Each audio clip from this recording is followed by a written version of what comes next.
ஒரு மாதிரியான ஒரு சேவைகள் செஞ்சுட்டு இருக்காங்க. பஞ்சாயத்துல சேவை செய்ய நம்ம என்னுடைய அரவை சார் சொன்ன மாதிரி தான் வில்லேஜ் கிராமத்தை நம்மளுடைய மெயின் டார்கெட். அதை மட்டும் தான் ஃபோக்கஸ் பண்ணேன். அதுக்கு சரி என்ன பண்ணலாம்னு சொல்லி பார்க்கும்போது கிராமத்தை பற்றி முதல்ல தகவல் தெரிஞ்சுருந்தனால என்னுடைய தோழர் அவரை நம்ம எங்கள் வில்லேஜை நாங்கள் சர்வே பண்ண அழைச்சினாங்க. அவர் எல்லா இடத்தையும் எனக்கு எடுத்துக்கிட்டாரு. ஏன்னா நான் தகவலை கேட்கறதுக்கு வெளியே ஒரு ஆளை வச்சு நான் கேட்கும்போது நிறைய தகவல் கொடுத்தாங்க. அப்போ அதிர்ச்சியாக நிறைய தகவல் கிடைச்சது. இதெல்லாம் நடக்காத நம்ம பஞ்சாயத்து நடக்காதுன்னு தெரிஞ்சுக்கிட்டேன். அது மூலியமா கொஞ்சம் கொஞ்சமா அதை கொஞ்சம் வளர்ச்சி பாதையில் கொண்டு போகலாம் அப்படின்னு சொல்லிட்டு மரக்கன்று இருக்கு. நீங்க எங்க பாப்புலேஜ்ல ஹைஸ்கூல் இருக்கு. எல்லாருமே ஸ்கூல்ல தான் நம்ம மறந்துடும்.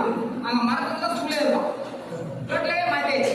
சேர்மன் சார் மூலியமா நான் ஸ்கூல்ல இருக்கிறதா ரெஸ்பா இருக்குன்னு ஆனா ஒரு வெயிலே தெரியாது. ஒரு அழகா ஏற்படுத்தினேன். அப்படியே நம்ம ஸ்கூல்ல வந்தீங்கன்னா பக்கத்துல ஏரியாருங்க பக்கத்துல ஒரு தொடக்கப்பள்ளி இருக்கும். சின்ன ஸ்கூல் தான். ஆனா அந்த கண்டமலை ஒன்றுக்குள்ளே அதிகமான ஸ்ட்ரென்த் ஸ்கூல் அதுதான். இப்போ வீதியா போயிட்டு மாணவர்கள் கேட்போம்.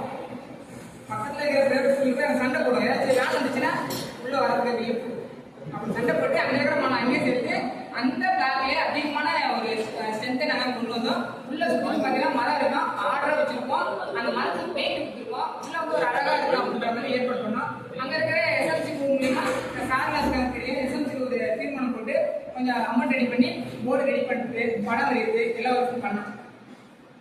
முதல்ல இதுக்கு என்னன்னா இது எங்களோட தனிப்பட்ட கருத்து தான். மாற்றம் நம்மகிட்ட தான் வரும். அப்பதான் சமுதாய மாற்றமா மாறும். நான் ஒவ்வொரு தடவை என்ன பார்க்கறேன்னு நான் அங்க போய் நிறைய உதவி பண்ணேன், அங்க போய் நிறைய உதவி பண்ணேன் அப்படின்னு சொல்றாங்க. தவிர இங்க இருக்கிறவங்க நிறைய பேர் ஒரு வார்டு மெம்பரை தேர்ந்தெடுக்க ஓட்டு போறாங்க, தலைவரை தேர்ந்தெடுக்க ஓட்டு போறோம், அதுக்கப்புறம் மெடிக்கல் கவுன்சிலருக்கு ஓட்டு போறோம், எம்எல்ஏ ஓட்டு போறோம், எம்பிக்கு ஓட்டு போறோம். எல்லாரும் ஓட்டு போட்டு அவங்களுக்கு நிதினு ஒரு ஒதுக்குறாங்கல்ல. யோசனை பண்ணி பாருங்க. வார்டு மெம்பர்ல இருந்து மேல இருக்கிற நம்ம ஆட்சி செய்த எல்லா அதிகாரத்தையும் அவங்க கொடுத்துருவான்.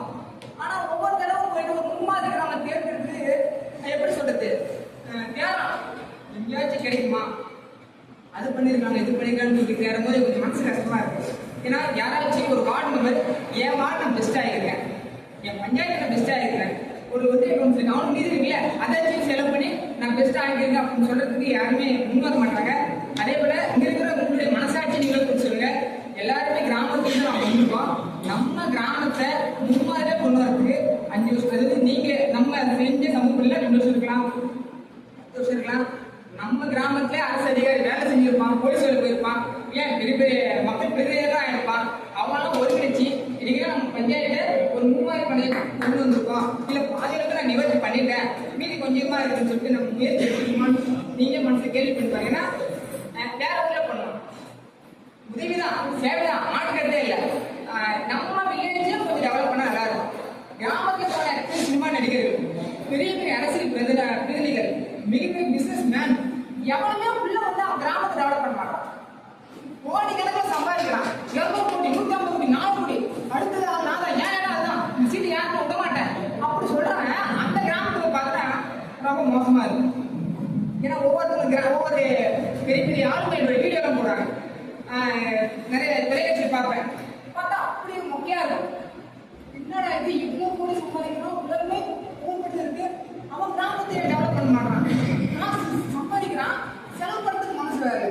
ஆனா கடைசி வரைக்கும் நம்மளோட சமுதாயம் கொடுக்குற 1000 ரூபாய் காசு எடுத்து அதை ஃபேமிலிக்கும் பார்த்துக்கணும், நம்மளே அதுக்கு செலவு பண்ணிக்கணும், அந்த கிராமத்தை வளர்ச்சி பார்த்து கொண்டு பார்த்து வீட்டுல பழக்கத்தையே வாங்கிக்கணும். கடைசி வரைக்கும் நம்ம சமூக சேவையே சமுதாயம் வச்சுட்டு இருக்க தவிர ஒரு இது இல்லை. ஒரே ஒரு இந்த நேரத்தை சார் ஒரு அன்பான ஒரு கோரிக்கை வைக்கலாம்னு நினைக்கிறாங்க. அசோ சார் ஒவ்வொரு தடவை 50 பேர் பிளட் டொனேட் பண்ணிருக்காங்க. 50 தடவை 40 தடவை கொடுத்துருக்காங்க. நான் 20 தடவை கொடுத்துருக்கேன், 10 தடவை கொடுத்துருக்கா, 100 தடவை கொடுத்துருக்கேன். ஐயா நான் 20 தடவை கொடுத்துருக்கேன் இல்லை அப்படின்னா அதை பற்றி நம்ம பார்ப்போம், சொல்லி கேள்வி கொடுத்துருக்கோம். நம்மளே யோசனை பண்ணி பாருங்க. ஒரு அரசியல் வேலைக்கு போற ஒரு டிஎன்பிஎஸ்சி எக்ஸாமும் சரி, இல்லை யூபிஎஸ்சி எக்ஸாம் பெரிய நம்ம மத்திய தேர்வு ஆணையம் நடத்துற தேர்வு தான் சரி, நம்ம ரத்தத்தை கஷ்டப்பட்டு சிறுக அங்கேயே கணக்கிட்ட வாங்கி அப்பா அம்மா சம்பாதிச்சு கடையை எடுத்து போட்டு நல்ல உடம்பு கழிச்சு ஒரு உதவி பண்றோம்ல, அது எதுவும் ஒரு காசு பண்றது இல்லை, ஒரு மன திருப்தி ஒரு சேவை பண்றோம்ல, அதுக்கு ஒரு சான்றிதழ் கொடுக்குறாங்கல்ல. 50 தடவை கொடுத்தாயா சந்திர 50 தடவை கொடுத்துட்டு அடுத்து வர எக்ஸாம்ல சந்திரக்கு முன்னிருந்து ஏன் இருக்குது யார் கேட்கறது? கடைசி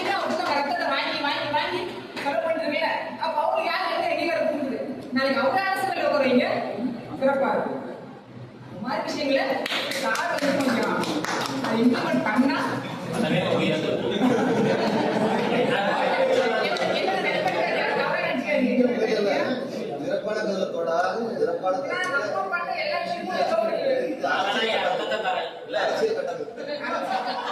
அதனால வந்து இங்க இருக்கிற எல்லாமே ஆளுமையா இருக்காங்க. அந்த ஒரு அப்பா கிட்ட அவ்வளவு கழிச்சுங்க. எனக்கு இந்த மாதிரி விஷயங்களை மாற்றணும். எனக்கு எப்பவுமே பஞ்சாயத்துல ஃபர்ஸ்ட் கொண்டு வரேன். அப்பதான் அடுத்து போகும்போது நீ என்னடா பண்ண என் ஊர்ல பாரியா அப்புறம் நம்பிக்கை விட்டு இதுல தம்பி விட்டா சரி பண்ணும். ஒரு கேள்வி எதிர்ப்பும் பார்த்துட்டீங்க. நம்ம குரூப்ல நிறைய வந்துருச்சு. யாரா நீ சேவை செஞ்சிருக்கியா? ஊர்ல போயிடுச்சு. என்ன பண்ற ஊர்ல காலையில சரியில்லை அது பண்ண ஞாபகம் பண்ணிட்டேன்னு கேட்டான். ஒரு வீடியோ பார்த்துருப்பீங்க நீங்க நிறைய எதிர்ப்பு வந்து. அப்ப அவரை கேட்கிற கேள்வி அவர்தான் ஒரு இது பார்க்கணும் சரிதான். ரொம்ப 3 வருஷம் தெரியும். நான் போயிருக்கேன். குப்பை மூலமா கிடக்கும் நல்லா இருக்கு. இவங்க வந்து அந்த குப்பை கொண்டு சண்டை போறாரு. இவங்க என்ன பண்ணிருக்கீங்க? அங்க இருக்கிற தலைவர்கிட்ட கவுன்சிலுக்கு வார்டு மெம்பர்கிட்ட சேர்ந்து எம்எல்ஏ இருக்கிறாங்க. அங்க இருக்க ஒரு 10 பேர் குழு இருக்காங்க. செய்தி குழு இருக்கு, பள்ளி மேல குழு இருக்கு, பெருராசிரியர் இருக்கு. எல்லாத்தையும் சேர்ந்து வச்சு அவங்களுக்கு குப்பை கிளீன் பண்ண மாட்டேன். இதுக்கு யாரோ ஒரு மனிதன் அந்த ஊர்ல வந்து கிளீன் பண்ணணும். யாரோ ஒரு அரைவன் வந்து அந்த கிளீன் பண்ணணும். யாரோ ஒரு நம்ம அரவன் சார் வந்து அந்த ஊர்ல கிளீன் பண்ணி எதிர்பார்க்கறான். அவன் கூட இந்த டெவலப் பண்ண மாட்டான். ஒரு ஆதங்கம் தான் இருக்கு. ஒரு பிளஸ் இருக்காங்க. அதனால எல்லா சேவையும் செய்யுங்க. ஒரு 5 விழுக்காடு வச்சு நம்ம சொந்த ஊருக்கு செலவு பண்ணணும். கொஞ்சம் வளர்ச்சி அரசாங்கத்துல வந்து இது வரைக்கும் முன்னுரிமை சேவை செஞ்சவங்களுக்கு என்ன இப்ப வந்து வருடம் வந்து இளைஞருக்கான விருது தேர்ந்தெடுப்பாங்க. அந்த இளைஞருக்கான தேர்தல் மாநிலத்தில் வந்து ஒரு 3 பெண்கள் 3 ஆண்கள் தேர்ந்தெடுப்பாங்க. அந்த சிஎம் பேர் தான் அந்த விருது கொடுப்பாங்க. அந்த விருது பெற்றவர்களுக்கு வந்து அரசு வேலைக்கான முன்னுரிமை வந்து அரசு வாங்கிடுது. அந்த 6 பேருக்கு மட்டும்தான். மாநிலோட இது வந்து என்ஜிஓஸ்க்கு கொடுத்துருக்குறாங்க. எனக்கு எப்படி தெரியும்னா நான் அந்த விருதுக்கு அப்ளை பண்ணேன். அப்ளை பண்ணும்போது இந்த செய்திகள் தெரியும். அந்த அரசு பணிக்கு வந்து முன்னுரிமை வந்து வருடம் 6 பேருக்கு கொடுக்குறாங்க. அது கொடுத்துட்டு தான் இருக்காங்க. அந்த 6 பேரோட நிறுத்திக்கிறாங்க. ஆனா டிஸ்ட்ரிக்ட் லெவல்ல பண்ணா இன்னும் பெஸ்டா இருக்கும்.